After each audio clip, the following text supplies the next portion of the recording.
Il y avait en Westphalie, dans le château de Messieurs le baron de Thundertentronckh, un jeune garçon à qui la nature avait donné les mers les plus douces. Il y avait les jugements assez droits, et c'est pour cette raison qu'on le nommait Candide. Candide était le fils de la sœur du baron. Il vivait dans le château avec son maître à penser Pangloss, qui lui donnait des leçons...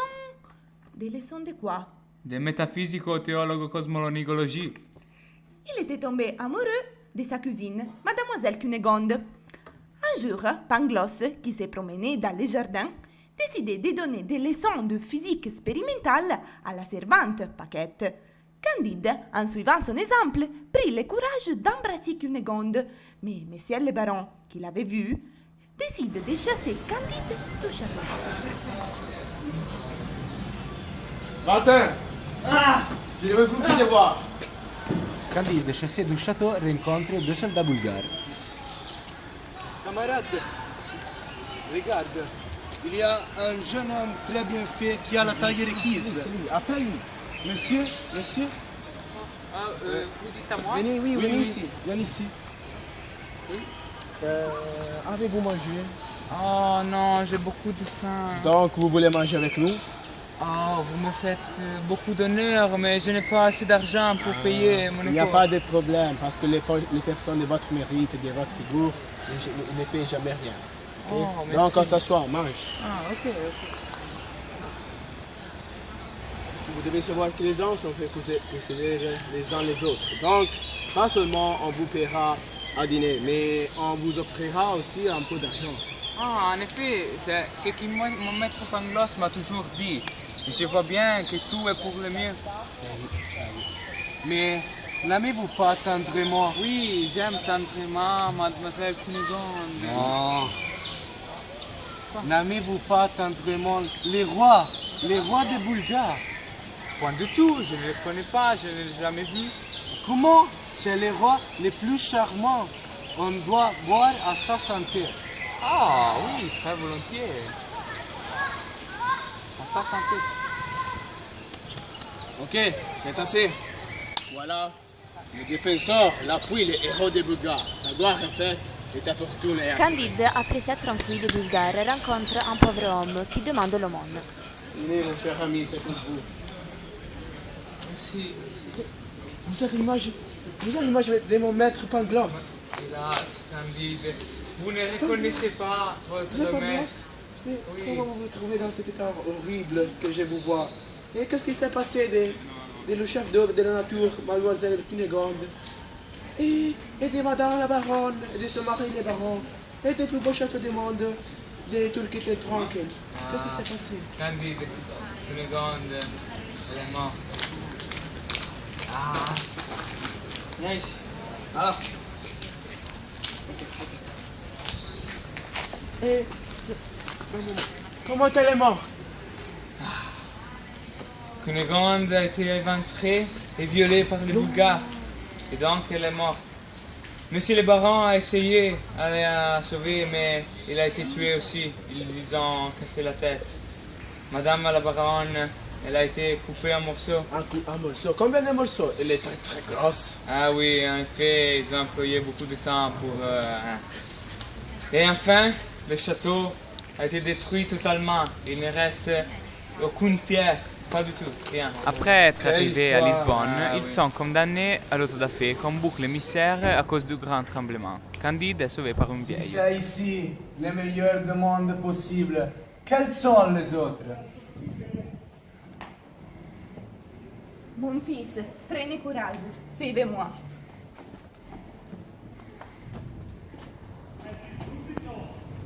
La vieille l'amène à la maison et les soigne avec tendresse.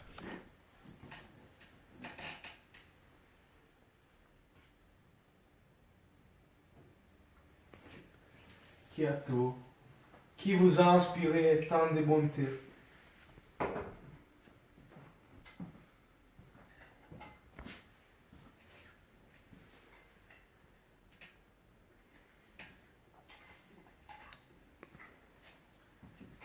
Quelle grâce puis-je vous rendre?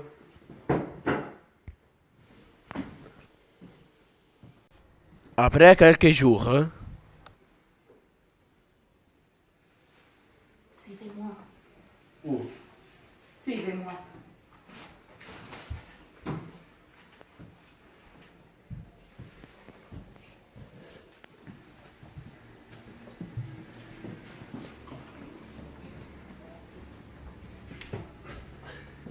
Ôtez ses voiles. Cunégonde? Candide! Mais c'est impossible. Mais C'est possible, c'est possible. tu n'es pas morte? Non? Et tu n'as pas été violée? Oui, mais on ne meurt pas de cet accident. Et ton frère? Il a été tué. Et tes parents? Ils ont été tués aussi.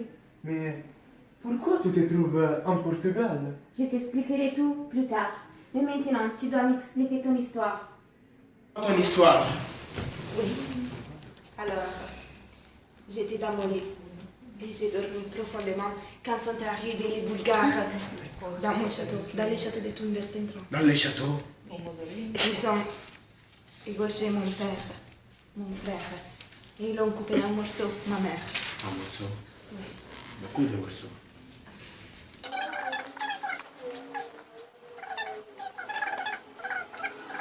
Mais il m'a donné un coup de couteau dans mon flanc gauche, dont je porte encore la marque. J'espère bien de l'avoir.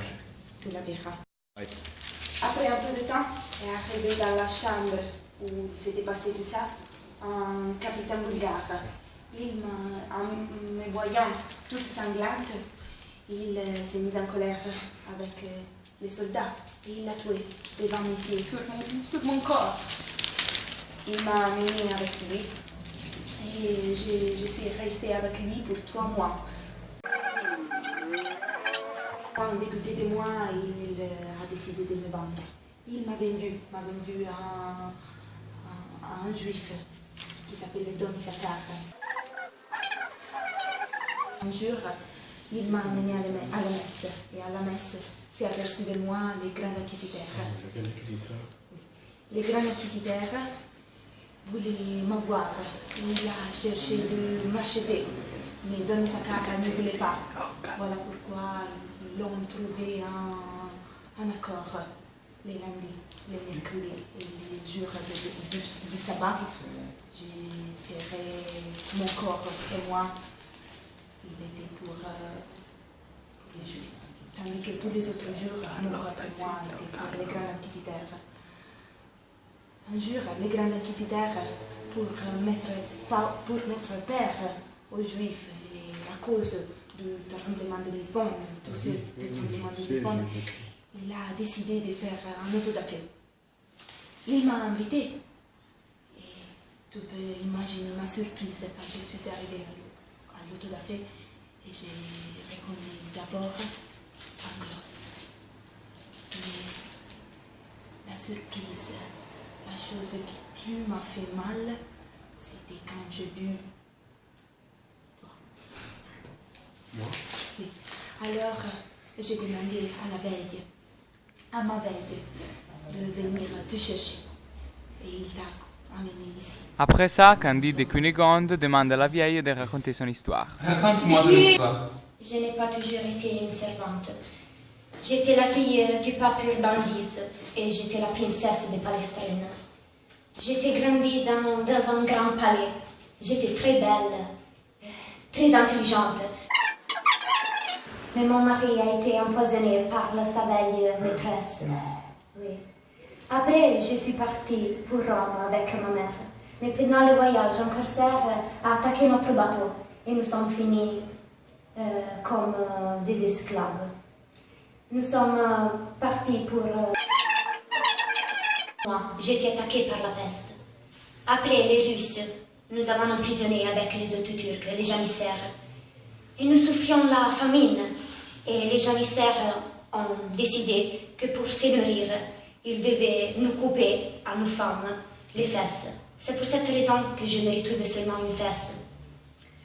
Après, je suis finie dans les mains du juif Don Issachar. Après beaucoup de péripéties, Candide doit s'enfuir à Buenos Aires, où il rencontre les frères de sa chère Cunégonde. Il parle beaucoup, surtout d'elle. Que ma soeur Cunégonde est ici, chez le gouverneur à Buenos Aires. Oui, c'est vrai. Et en plus, je voudrais l'épouser. Quoi? Vous voudriez l'épouser? C'est impossible, c'est hors de question. Non, non, non, non. Elle a 72 quartiers de noblesse et tu n'en as rien. Non, aucun. Mais je l'ai tiré au bras d'un juif et d'un inquisiteur. Et donc, je l'épouserai. Non, non, non, non, c'est hors de question. Et on verra ça. Coquin.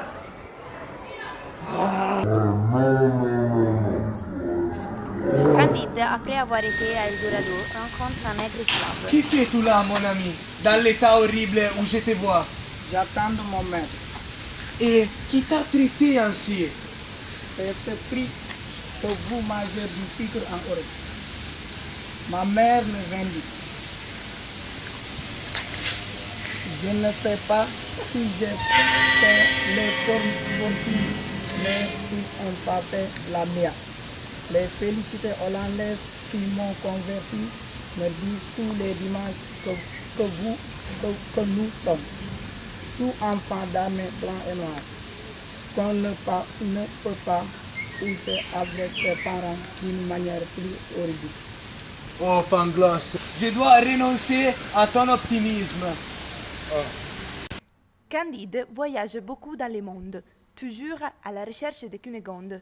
Mais quand il semble avoir perdu toutes les espérances, il rencontre tous ses amis et... Cunégonde! Candide. Mais qu'est-ce que tu as fait? Comment tu es comme ça, tu l'aides? Quoi? Candide, tu m'avais fait beaucoup de promesses. Pourquoi tu es comme ça? Oui, mais en effet, elle est mon amour. Je l'ai promis. Les deux s'épousent et après le mariage, Candide et Pangloss se disputent. Tout se passe à la perfection. Cunégonde, oui, elle l'aide, mais elle est devenue une excellente pâtissière. Aussi, mon bonne vieille, elle se prend soin de la laine. Et toute la société a pris parti à ce petit dessin. Bien. Tous les événements sont échelés dans le meilleur des mondes possibles.